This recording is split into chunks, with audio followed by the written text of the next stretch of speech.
ეთერში მუშაობას. Fiat-3 ასე ქვია დანიურ კომპანიას, რომელიც უკვე 2 წელია საქართველოში გირჩების ყიდვითაა დაკავებული.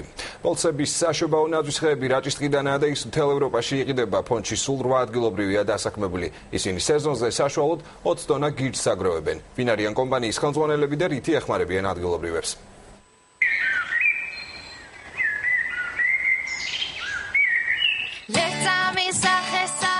ეს პერი ტოლშავია. საქართველოში დანიიდან რამდენიმე თვით ჩამოვიდა, რომ რაჭველები დაატრენინგოს. აღჭურვილობა, რომელიც დანიელებმა სპეციალურად ქართველებისათვის ჩამოიტანეს, ხეზე გირჩის კრეფას უფრო უსაფრთხოსა და მარტივს ხდის. რაჭველები ბილსების საშობაო ნაძვისხეების ფონდთან უკვე 2 წელია თანამშრომლობენ და 1 კილო გირჩს 3 ლარად ყიდიან.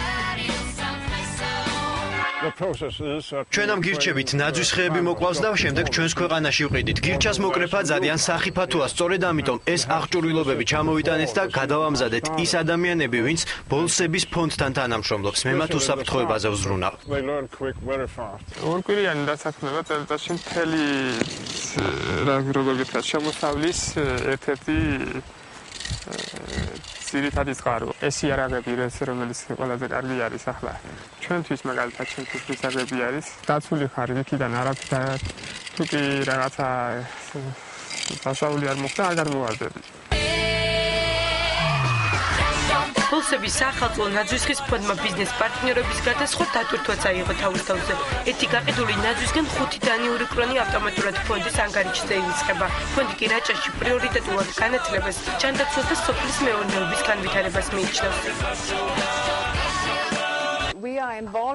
ნაძვისხეების 90%, რომელიც ევროპაში იყიდება, შეიცავს იმ თესლს, რომელიც თლუღის ტყიდან გადის. ჩვენ სოციალური პასუხისმგებლობა ავიღეთ, რომ რაჭის მოსახლეობას დავეხმაროთ და ფონდში შემოსული თანხა მათზე ზრუნვას მოვახმაროთ. კრეფავებს კი განსაკუთრებულად ვუფრთხილდებით, ისინი ჩვენი დიდი ოჯახია. ასე ხვდებიან რაჭველი ბავშვები ფონდის პრეზიდენტ მარიანა ბოლს. ბოლსი თავის გარემონტებულ სკოლაში დღეს სხვა მისიითაა. მან ახლა მოსწავლეებისა და მასწავლებლებისაგან ის საჭიროებები გაიგო, რომელიც სკოლას თანამედროვეობასთან დაახლოებაში დაეხმარება. ტექნიკის გარდა მარიანა ბოლსმა გადაწყვიტა სკოლაში ერთადერთ აბიტურიენტს მარიანა ქემოფლიძეს სწავლა დაუფინანსოს და იმ შემთხვევაში თუ ის სოფელში დაბრუნდება და ასაქმოს კიდეც.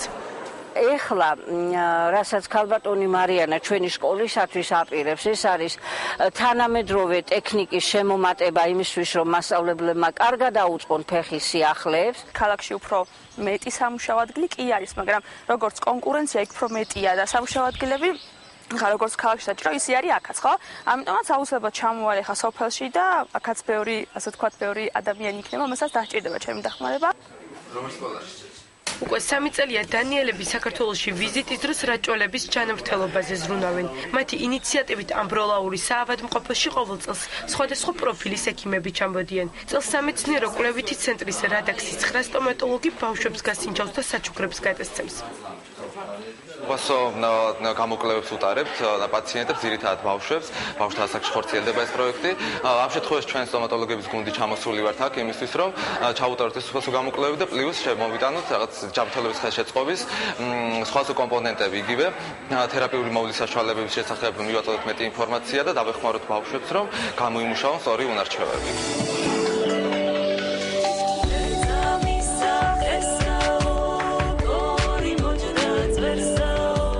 რაჭაში გარდა ბოლსებისა გირჩების ყიდვით კიდევ 8 კომპანიაა დაკავებული. ბოლსების საშობაო ნაძვისხეების ფონდი თანამშრომლობასთან ერთად მოსახლეობის დახმარებასაც განაგრძობს. სექტემბერს აქ განსაკუთრებულად ელოდებიან. მოსახლეობა გირჩების სეზონს რაჭულ რთველს ეძახის.